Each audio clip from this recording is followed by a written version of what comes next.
LinkedIn News. I think the bigger harm is not necessarily always the supplement itself. You really just have time and money to lose, and, that's it. But it's more like, what are we not addressing if we just look at some solution that's really not getting at the underlying problem here? That's the Washington Post's Ask a Doctor columnist, Trisha Pasricha. I'm Leah Smart, and this is Everyday Better. Don't forget to hit that follow button to get new episodes of our show every week. And if you find this conversation or any others you've heard valuable, I have a favor to ask you. Consider leaving us a review so we can keep bringing you more of the conversations that you love. If you don't know, here's how to leave a review. On Apple Podcasts, go to the Everyday Better page, scroll down to ratings and reviews, and click the number of stars you want to give us. And then right below that, click write a review and add your note to our team. On Spotify, you can go to our page, click the 3 dots next to the settings wheel, and select Rate Show. We so appreciate your feedback, and as always, thank you, thank you, thank you.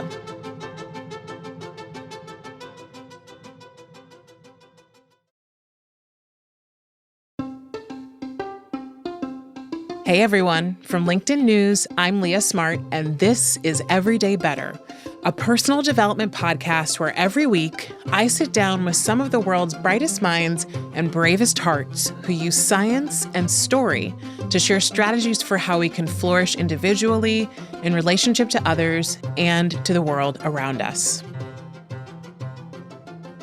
As regular listeners of the show will know, I've recently gone through one of the biggest changes a person can experience in life, becoming a parent. I am obviously so excited to share that I'm a brand new mom of a beautiful baby girl. And while I'm adjusting to my new life as a mom, I'll be taking a little bit of time away from the show so I can be fully present for her and my family. Don't worry, you'll still hear me in conversation with a fascinating guest each week, just like you always have. But you'll also be hearing from my producers, Grace and Emily, on a more regular basis. They'll be stepping in to set a little bit of context for each of my conversations. So with that, let's start the show. Okay, Emily. Yes. How much would you guess the wellness industry is valued at just in the U.S.? Ooh, okay.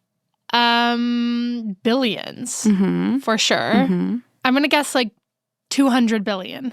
Okay. So the answer is $480 billion. Wow.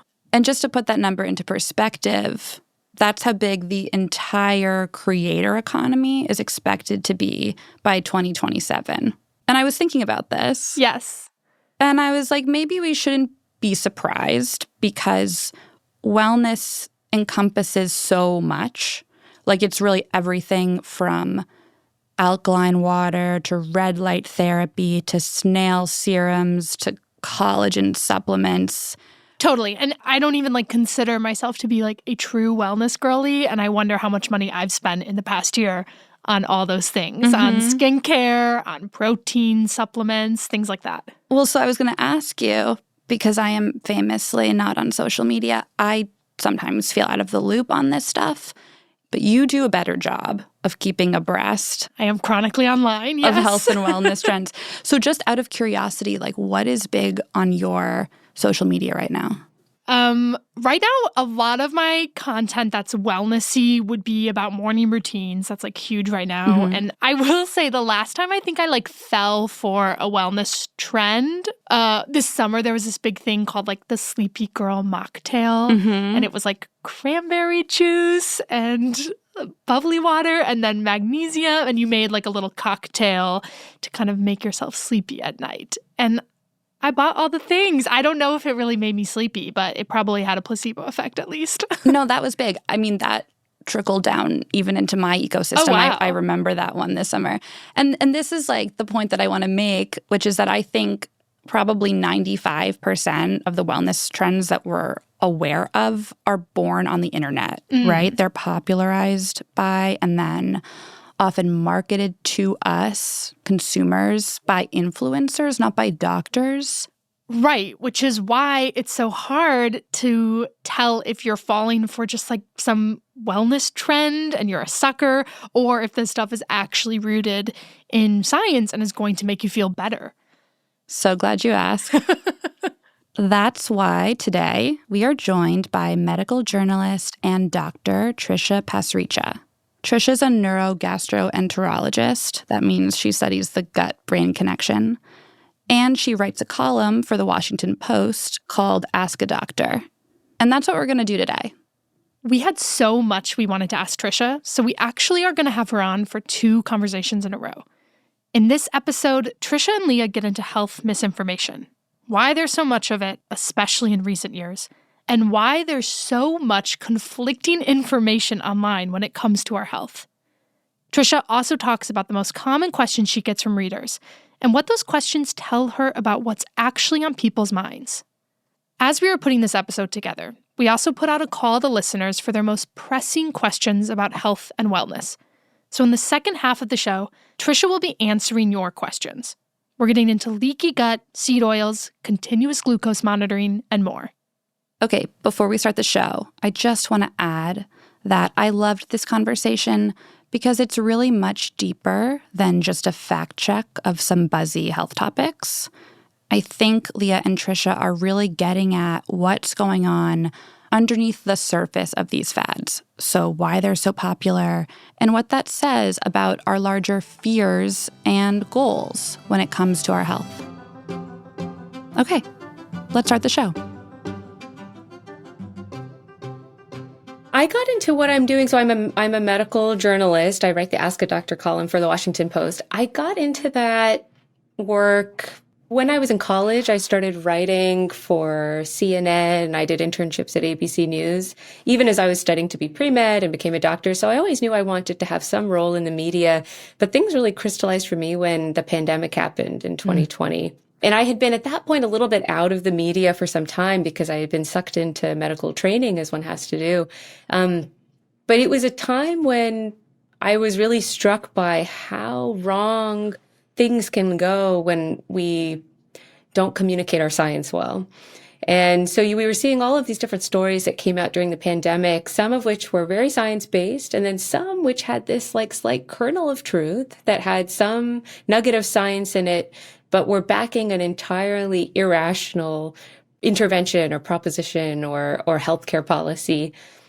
And it was scary to me as a doctor and as a scientist to see how wrong not the science was, but that the way we communicated it could be, and how the public perceived that science. And then there was a lot of mistrust in what the scientists and doctors were saying. And that whole experience and just seeing how harmed people could be by that misinformation is what motivated me to say, you know what, maybe I should try to be a voice of somebody who has had experience in distilling complicated subjects into something that people can understand, and try to convey that in a way that's doesn't dumb it down, because I think people don't want to be spoken down to, and they want to know the facts. They want to know what is the primary resource, but in a way that's relatable and engageable and doesn't get totally lost in the jargon. And so I started writing more and more about topics that I was hearing about where I thought there was some misinformation.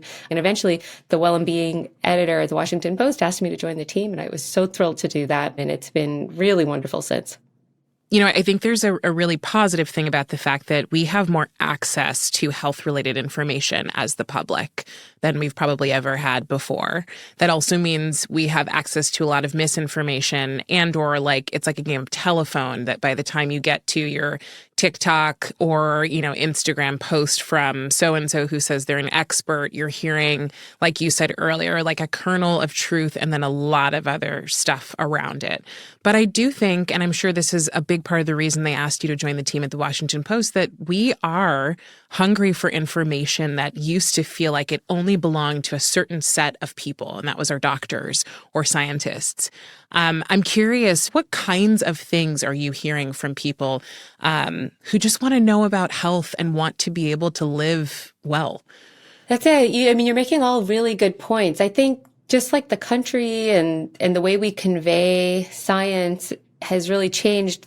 Medicine has changed a lot as a community too over the last several decades in terms of how we're even just talking to patients, right? Like in the 1950s or even earlier than that, there was really this idea that a doctor would talk down to their patient and they would tell them, this is what you need to do. This is the right thing for you. I'm going to tell you what's good for you. And that was culturally accepted. And for a long time in this country and in many countries, it's still the case that what the doctor said was the final word, and they accepted that. And in medicine, we've shifted in how we talk to patients. It's no longer we're telling you exactly what you need to do. It's more of a conversation where we try to understand what your values, what your goals are, and here are what the options are. And we kind of have this shared decision-making process. And I think the same has to be true of how we communicate medical advice and science to the public. If we simply tell people, look, this is what we know to be the right thing, we leave it without a lot of context. We say, you just have to trust me. I'm a doctor. Then people are, I think, rightfully can be a little skeptical. Even if what you're saying is the right thing, is the thing that if someone knew all of the details about it, they would agree that is what I should be doing for my health.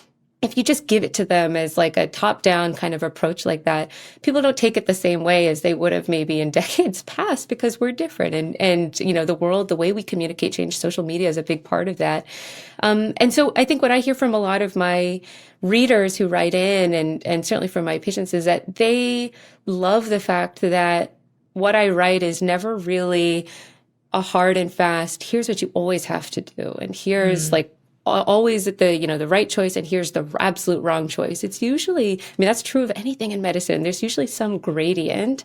And I always try to give people the primary resources to go back to, but really in my own text or in the reels I make on Instagram, I try to give context to the studies, because if someone wants to go back and read the studies, they're welcome to, and they should if they're capable. But at very least, I give them the context that I think about with those studies about, well, here's what I think is the flaw of this study, and here's what I think is the real benefit of the study. I love that, number one, you're talking about the gradient. It also makes me think about talking about what's true in the moment based on what we know in the moment, where I think a lot of people, if you're not maybe steeped in the medical world, in the moment, you believe that whatever information we have now is the right information and don't necessarily realize that in 20, 30, 40 years, that information will probably change. Even for your column, it's you may look back in 25 years and go, oh, remember when I thought that? Because that was the opinion and that's what was coming out in the journals, and now that's changed. Can you talk about that a little bit too? That's a classic tension in my world in medicine, and I think for anyone who's in science journalism. But I think the important thing is that you just try to convey to people some sense of vulnerability of yourself as a scientist, as the doctor, as the writer of this information, that you don't know the answer all the time. Sometimes I invite readers to write in questions, and my answer is that I don't know. The answer is that the data is not good enough to answer this question. That doesn't mean I don't answer it. That doesn't mean I throw that question out the door. I answer it and I just tell them, this is what we know. This is what the science tells us. And here's what we still need to do more research on. But I think allowing yourself, which is new, I think, in our field of medicine, where the doctors show vulnerability and the writers show vulnerability, we always ask our patients to be totally vulnerable with us. Tell us everything about, your entire medical history, anything embarrassing, just tell us. You've just met us, but tell us. We never show that side to our patients, but I try to, at least in that regard, in my column, which is to at least, let people know when I feel like the science is not there yet. And I think it's okay to change your thinking about something. I've changed my thinking about a lot of topics in medicine from when I started my training back in medical school to today. So much has already changed. I think as long as we're open with people about why we thought the way we did, why new information has made us change our mind, I think shouldn't be looked at as anything other than improving trust in the people rather than something that erodes trust. Being able to change your mind and sharing that, I think, actually is something that would make me respect a writer or a doctor a little bit more. Are there other kind of trends that you see with Ask a Doctor right now that people are really focused on? And I'm curious what you make of those trends. There are lots. We get questions from all kinds of trends that you'll see on social media. I think in broader categories, supplements are probably the main question that we get when it comes to a healthcare trend. People we love our supplements. And like I think I read like 1 in 3 Americans is taking a multivitamin, for example. And that's probably one of the most popular supplements, but people are taking collagen supplements for their skin. They're taking magnesium supplements for sleep, and they're doing lots of different things that involve popping a pill. And, I've written a lot of different columns that kind of dive into individual supplements and then just broadly about like, what does this all mean? And I think my short answer is that there are certainly a few places, a few scenarios where people have certain medical conditions where a supplement makes total sense. There's good data behind why you would need this and the benefit you would get from it. For the vast majority of cases, the data is not very good. It's just not very good. And that doesn't mean that supplements are harmful per se. And I try to tell people this, that it's all a risk benefit analysis. A lot of the time, you're not harming yourself. Some of the time you are. And it's that some of the time that I worry about. So situations where the supplement that you're taking is not actually helping your health, but it interacts with some other medication you're taking, and that can have a problem. And we see that show up in our clinics and hospitals from time to time. Sometimes I've had patients who spend so much money on supplements that they actually like don't want to spend the money or just are not able to spend money on the medications that are prescription medications at the pharmacy that they need to pick up. And I think that's a really unfortunate and tough situation. And then sometimes I think people take supplements because they're trying to redeem some deficiency in their diet. And they think that, well, let me just take this multivitamin and that'll make up for it. And there's really nothing you can do that can make up for a poor diet. No supplement is going to do that. And a lot of the studies, for example, in magnesium, that show that there's a benefit to increased magnesium intake, that's all increased magnesium intake in your diet where the benefit has been nicely shown. It's really never been the case that taking a magnesium pill has some profound, large health outcome in a large population. There are some mixed studies, and we can talk about like specific scenarios about sleep. The data is a little bit mixed there. But really, if somebody is worried about a particular nutrient, I usually tell them, what are the nutrient-rich foods that you can eat that can kind of balance the diet? Why don't we go back to what we're eating? And I think that's the best way. And the reason for that is that when we eat foods that are nutrient rich, they're never nutrient rich in just one thing. You're bringing in often a lot of positive different nutrients into, if you eat fatty fish or you eat a lot of fiber, diverse vegetables, you're getting a lot of different nutrients at once. And probably that's why those studies show that there's an important benefit that isn't there when you distill it down into a pill into just one particular nutrient that you supplement with. Got it. And so I hear there are some times where it can do harm. I'm also curious, do you have any information on whether or not some of the things that we're doing or taking might just be like a placebo effect? So, for example, magnesium, right, with lowering stress and rest has been a big thing. And I've heard a lot of people at an influential level talk about this is actually a great thing to do. Here's the magnesium you should take and all of that. Do you see that that's real, or do you think a lot of times we are creating the benefits because we're taking this little pill? You're diving into a really fantastic subject. The placebo effect is very complicated. And I think the superficial way to look at any study is to say, well, if this supplement is no better than placebo, then throw it out. It's not doing anything for you.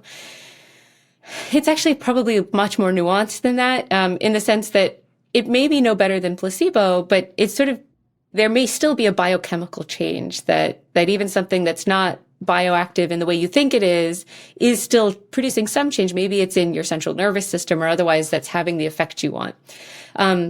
I think what I worry more about is that we're starting to ignore and not really seek treatment from a healthcare provider about the underlying cause, about why we're having trouble sleeping in the first place, right? Because we're saying, okay, I have trouble sleeping. I'm going to go online and on TikTok, and I'm seeing that magnesium helps, and I'm going to take some, and maybe it does help, and maybe you do sleep 15 minutes longer. I mean, literally, this is how long the studies have shown, and some people might be like, 15 minutes, that's not that much. And yeah, I don't think it's that much, but that's what at least, it is. But I worry more if that you then kind of say, okay, I've sort of solved the problem, or I have this thing that I'm going to experiment with on my own for months to years.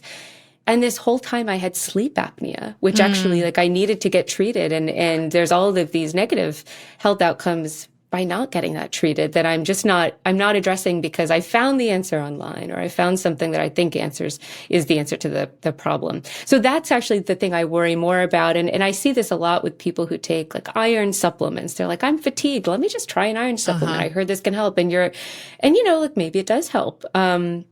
But why are you so fatigued is what I want to know. And what are we missing medically about this? And so I think the bigger harm is not necessarily always the supplement itself. You really just have time and money to lose, and that can be big enough for some people. But it's more like, what are we not addressing if we just look at some solution that's really not getting at the underlying problem here? I mean, and I will say, I think like as a kid, I was always told, like, listen to your doctor, but always question. I think there's in disadvantaged communities and communities of people of color, there is more of probably, I'm maybe guessing at this, but there's more of a distrust of things like this, right? So of doctors, and that comes from obviously the history of how we have been treated or what we've experienced. And so I've had times where I've gone to the doctor and they've asked me if I was stressed. And when I said yes, the answer was like pretty quickly, do you want a prescription medication for stress? Oh. And so you're like, well, I left there going, well, I definitely don't trust you, Yeah. And so there is, I really do. I think there's this tension again between autonomy and listening and trusting that can be difficult. And so I wonder, I don't know if there's a perfect solve, but I wonder what the solve potentially is for people who go, well, I just can't put all my eggs in that basket. While you're saying, don't just go off and run your own experiments, without having any information about what's actually happening. Yeah, you've hit on maybe the heart of our entire problem in medicine. And this is really near and dear to my heart. In my, I write this column for the Washington Post, but in my clinical practice, I'm a neurogastroenterologist. I always tell my patients, the most important thing is to have a trusting relationship with your doctor. And that often takes time to build. But if you're not getting that in your first visit, maybe you give them another chance. You have a second visit. If you feel like you're being dismissed or your gut is telling you there's more here and they're brushing you off, I think you should find another doctor. And I tell people that's not easy, right? Like I've tried to find other primary care doctors. Like it's hard to get an appointment, right? I don't know why, but yes. We have the system's broken on so many levels, but get another doctor, right? And there would be no scenario, like I'm often somebody's second or third opinion myself. I'm never offended if somebody wants to get another opinion to just hear what one of my colleagues would say. In fact, sometimes I learn new ideas when my colleagues see some of my patients and have a new lens. But I often find it's helpful to, instead of just talking about the symptoms, to just ask the patient, what are you most worried about in general? Because sometimes people have certain symptoms, but what they're really worried about is they say, well, my dad had stomach cancer. And actually this whole time they're really worried that all of these symptoms they're talking about lead back to cancer. But that they wouldn't have said that unless you had really asked, well, what is the underlying concern here? And sometimes once you get it, what is the underlying worry that's going to bother you when you leave that room? You might not have asked about it, but that's the thing you're going to think about. If the doctor never knows that, they're not going to be able to kind of help you address that specific question. And you're going to leave sort of feeling like, well, still nervous, still upset, right, still not having that answer really given to you. Coming up, should we all be paying more attention to our cortisol levels? Are seed oils actually bad for you? Trisha's getting us the answers. Plus, she explains why her take on continuous glucose monitoring has changed. We'll be back in just a few moments.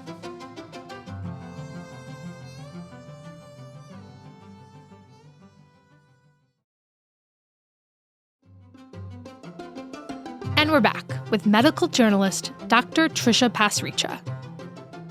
I'm going to move into some audience questions because we have some good ones of stuff that I know you've heard and gotten questions about that are like trendy things. First trend I want to ask you about is leaky gut.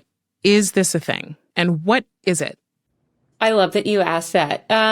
Leaky gut, or I should say that the scientific term is increased intestinal permeability, is a very real thing. And that's actually something I study, neurogastroenterologists like myself have been studying for years. we've been studying what happens to when those tight junctions in the cells of our intestine open up a little bit. And that's called increased permeability. So permeability meaning molecules and small particles can move across the intestinal barrier. That is a real, actually normal phenomena that happens to all of us all during the day, every day of the week. It's sort of the term leaky gut, I think, got a little bit hijacked by social media and is taken to describe a set of symptoms that people are ascribing to increased intestinal permeability. And so a lot of people have symptoms like bloating, discomfort after meals, maybe brain fog. And it's become this diagnosis that these are two symptoms that actually don't meet in the middle. The description of leaky gut, that exists, and then there's these symptoms, but these two things don't actually have a causal relationship, at least as of what the science has told us so far. And that's the case for a lot of different medical conditions where there's an association with increased permeability. But if we just stop at leaky gut, the truth is that there's no treatment for it. There's no medically approved treatment for it. And so you can really go down this rabbit hole of people will, I've seen these videos on TikTok of this cocktail of supplements is going to be what you need, and you often end up going down these routes when, again, you come back to my concern about all of these types of trends is that what are we really missing medically? And especially when those things that we're missing medically, we might actually have good treatments for. We just don't get to them because we're getting lost in this sort of hype about a leaky gut. There are things that we know that the science has really shown well that can increase your intestinal permeability. Like I mentioned, stress, acute stress does increase intestinal permeability. And that's a whole separate conversation about how stress can connect to GI symptoms. And that's a very real and well-studied pathway. But things like alcohol use can certainly do it. NSAIDs, so that's like ibuprofen, Advil, Aleve, these types of medicines can compromise your gut lining. If somebody's really worried, I do tell them, well, here are all the things we know that can damage your gut lining. And they're the things I mentioned. And eating ultra processed foods is another one that can damage your gut lining. If you want, cut down the alcohol, try eating whole foods and see how if that improves things. Sometimes it does. And that's probably not necessarily just the leaky gut. It might be related to if these people have irritable bowel syndrome and what the effects of all of these different things do on kind of our whole bodies and not just the lining. But if you've tried all of these simple kind of measures that you might hear about online and it's not doing for you what you want it to do, it's really time to talk to a doctor who trusts you and who believes you and is not going to just say, oh my gosh, you're talking about leaky gut, I don't want to have this conversation. Then you need a different doctor. But someone who just, wants to explore these symptoms with you and get to the bottom of it. I would encourage people to try to talk to a doctor earlier rather than years later of suffering and getting nowhere with some of these online treatments. Okay. So Carly asks or says that she's heard cortisol is really bad, first of all, and that high intensity workouts are also then really bad. So I'm curious if you can comment on maybe those two separately, because cortisol I feel like is a really common conversation right now too. Yeah. To take them one at a time. So yeah, cortisol has been very trendy. A lot of people write in about this. But, cortisol, also known as the stress hormone, it gets this bad rap because it gets linked to inflammation. And when the word inflammation gets thrown out there, people say, my gosh, this has to be really bad for you. Inflammation is the cause of all kinds of problems in our lives. It's linked to cancer. It's linked to cardiovascular disease. So cortisol, that word really scares people.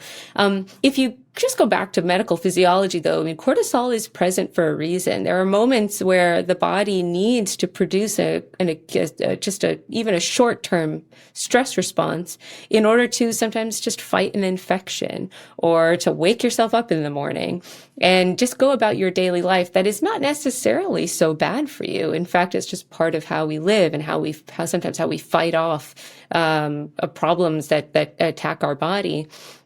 There's a link that starts to get made on social media and online about, well, then these are foods that increase your cortisol, and then these are pro-inflammatory foods, and they're linked to increased cortisol, and that can take you down a real dark path that doesn't really lead anywhere where the science is. But I think some of these other things that you might hear about, things that raise stress in general, lifelong stress is not good for you.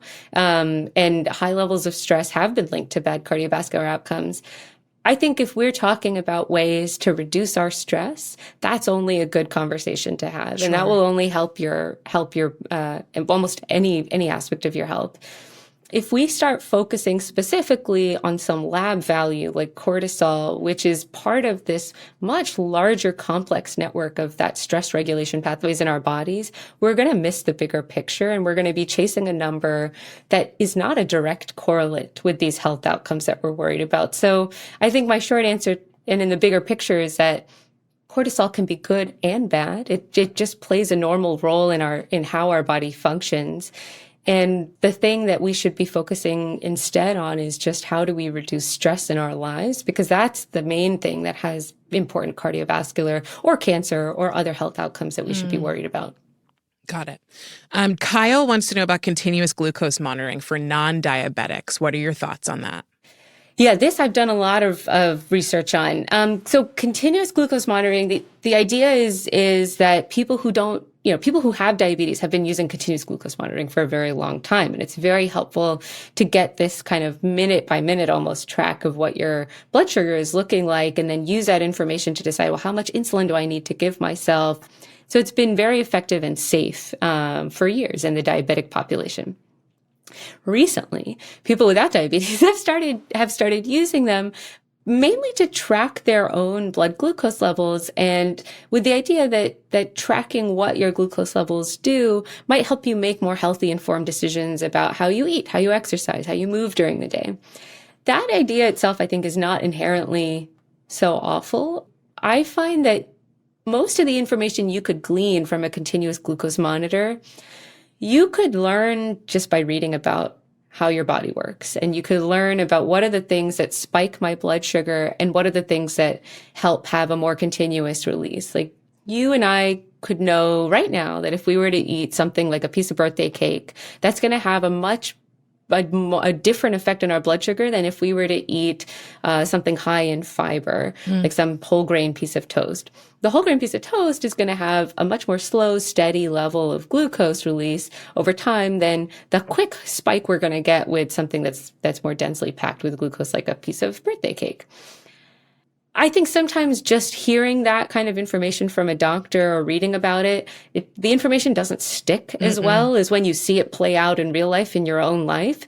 And so for that reason alone, if someone's like, you know what, for 2 weeks, I'm going to try this blood glucose monitor and just see how my own individualized decisions affect it, I think it can be a little powerful. You can say, for example, one study found that people who go for a 15-minute walk right after meals, they tend to have lower spikes in their blood sugar.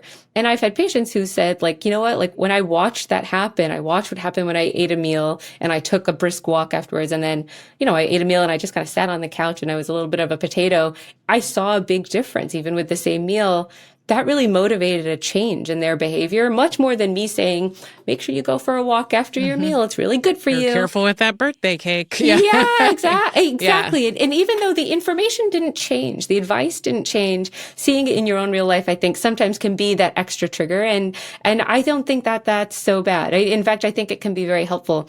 And this is something that I had as I mentioned, I change my mind sometimes on different trends in science and depending on the data. And this is one where initially when continuous blood glucose monitoring started to come out as a health trend for people without diabetes, I was like, this is really nuts. Like, this is like taking this thing that people with diabetes really need and it's like has a clear purpose and just applying it to a broad population how do you interpret all of that data and how do you make something else out of it? But as I started to see how, maybe just using it in the short term can be so motivating for people, the harms are pretty small. I think that's okay. I don't tell people to use it for like more than 2 weeks. There is this sort of like longer term group of people who have had them on for years. They use them for a long term. And if I ask them, well, what did you learn this month that you didn't know a couple months ago? I rarely find that people are getting new insight from them. So I think you get some bang for your buck in the beginning if you need it. But I think after a while, you end up just paying a high premium to keep them on. There's like just a very minor risks associated with them, but not profound. So my short answer to continuous blood glucose monitoring is that if you're somebody who's maybe got pre-diabetes, or you have some other reason that you're worried about your own glucose control, and you're just struggling to internalize some of the messaging around it, I think it might be motivating to see what happens in your own body for 2 weeks with the experiment. I don't think you have to use it much longer than that. And I don't think you'll get much from using it much longer out of that. I like that advice. And I myself have been curious about continuous glucose monitoring just to see. I like the experimental part of it and just to go, oh, got it. That's what happens. But now I know. Yeah, to your point, it's like you probably don't need it for very long before you're like, oh, now I really get it. Okay, so then Amy asks about seed oils. Do you have anything to say about that? I think that's been circulating a lot. Like, what do we, seed oils, vegetable oil, how impactful is that in our health? Yeah, I think seed oils has become the new thing. I don't know why, like that has gotten it's become like a bad word, I think, online. And I think seed oils, it's something that even the American Heart Association can say is part of a healthy diet. I think it's not as bad as we think it is. When people talk about cooking with seed oils, so seed oils are things like canola oil, for example, or grapeseed oil and things like this. People aren't drinking them. We're talking about like putting a little bit into your cooking and you maybe sauteing your foods with them. I think it sort of depends on what you're using seed oils for and what you might be substituting them for. And so, like, for example, if you're using seed oils instead of saturated fats, which would be like animal fats, like butter, for example, you're cooking your food in seed oils instead, I think you're actually making a healthier choice. If you're eating highly processed packaged foods, like a lot of these snacks that you can pick up that are prepackaged have seed oils in them, then I would say you're maybe not making such a great healthy choice. And that's often the mode in which we get a lot of seed oils is in these ultra processed foods. In that scenario, though, I think the seed oils are part of why those foods are unhealthy for you, but it's a lot of other things. It's all of these kind of components that get entered into the food through ultra processing. So it's hard to pin the problem on seed oils alone. But I think if you're using seed oils as part of your, a variety of foods and ingredients you're using, and you're sauteing your vegetables in them, or maybe you're, using them lightly on your fish, and that's what you're using instead of using lard or butter, I think you're making a good choice for yourself. None of these things should be used in excess, and you can look up what the kind of recommended amounts are through the national guidelines. But I tend to find that when we villainize something like seed oils, that often people are just using it small quantities as a substitute for something worse, then we might create an even bigger problem. And then people will say, well, let me just go back to butter because I know what I'm doing there. Or maybe olive oil is not an option because sometimes that can be more expensive. I think it's a little bit of weighing the risks and benefits and asking yourself, what am I using seed oils for? Okay, so I just learned something new because I've been like, oh no, I'm going to use butter. And I've been a seed oil naysayer since I heard about it. And I'm like, oh, got it. I made up in my mind that like, if I got a special kind of butter, and I think I saw it somewhere that like, if you do this butter is actually not that bad.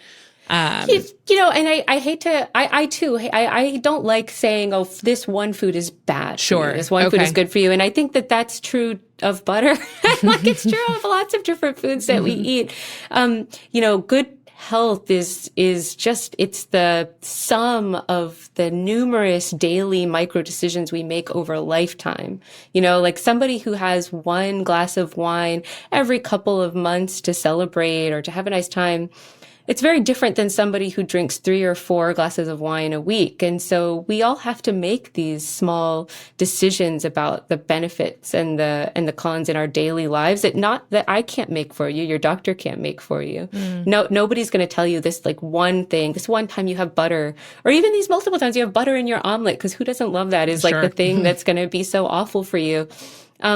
But just know the data. Just know that the data exists, that there's this X% of increased risk of cardiovascular disease if somebody has this amount of butter over their lifetime. And that's just the number to think about if you really want to. But I sometimes tell people like that doesn't mean never enjoy yourself. You feel bad if you ever decide to have that slice of great birthday cake. Like you shouldn't do that. It's about a habit rather than, something that you do to feel good or to enjoy a moment with friends from time to time.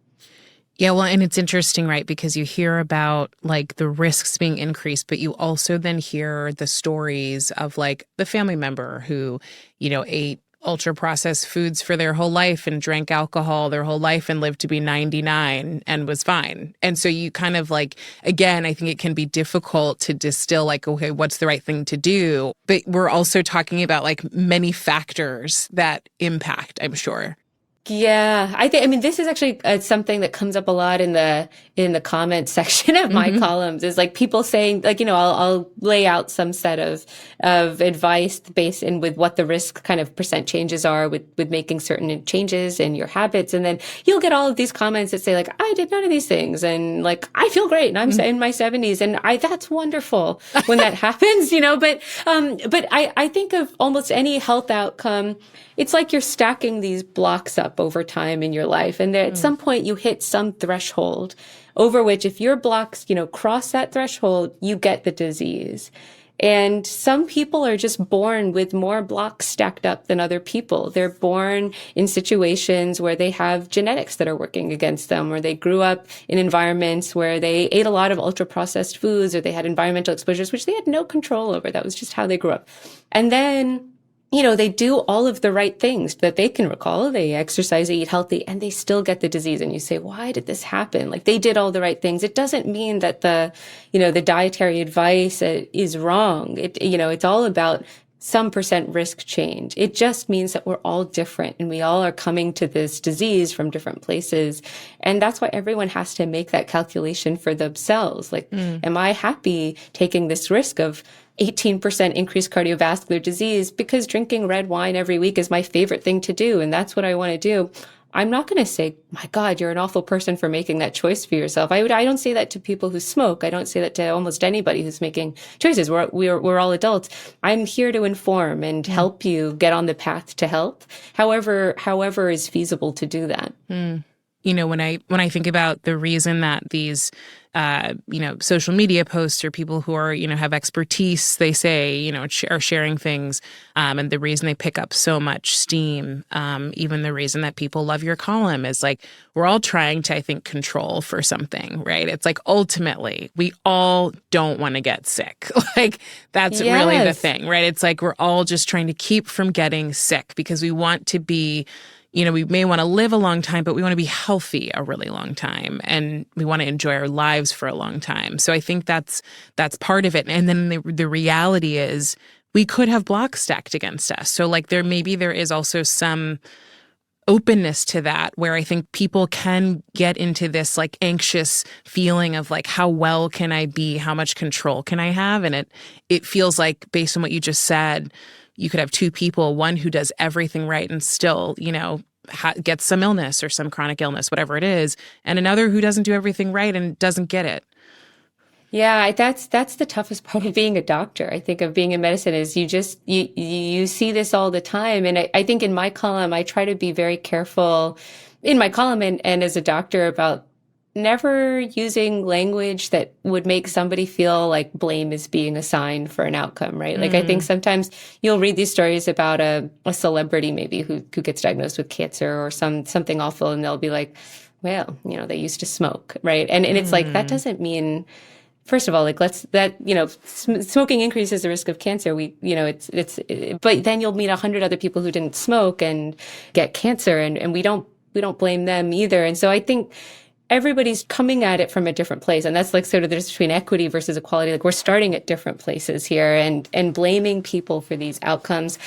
More importantly, blaming yourself when you have a bad outcome and saying, oh gosh, if only I had not had cake last week, I wouldn't have had this heart attack.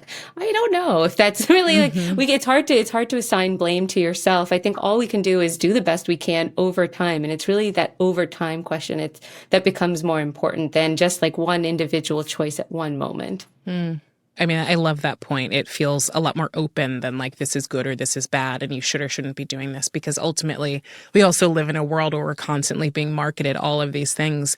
Even in like all of these questions, it's funny. I feel like, Trisha, it's like it's so easy to get lost in all the different advice, and you're trying to like put all the pieces of the puzzle in place and going, okay, so what do I do?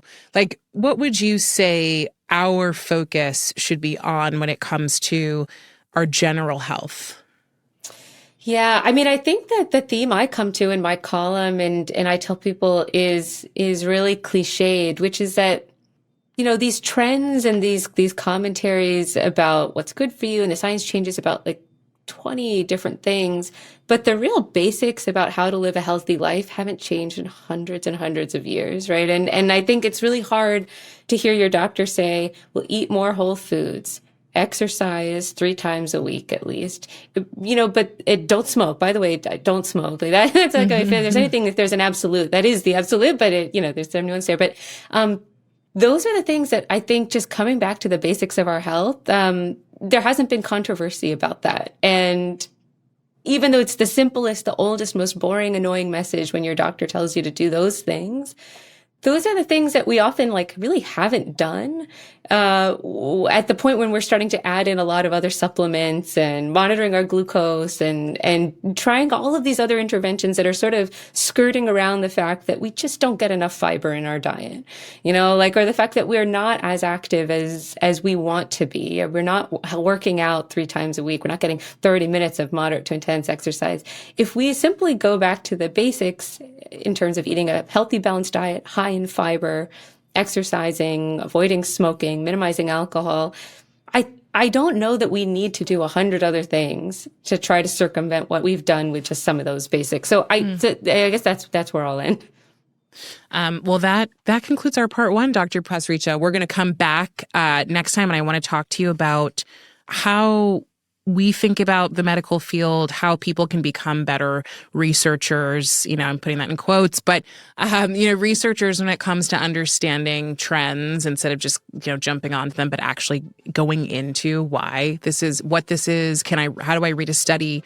You know, how do I take in this information? So I'm excited to do that because I think the next part is really about empowering people. I can't wait. Thank you for having me on. Yeah, thank you.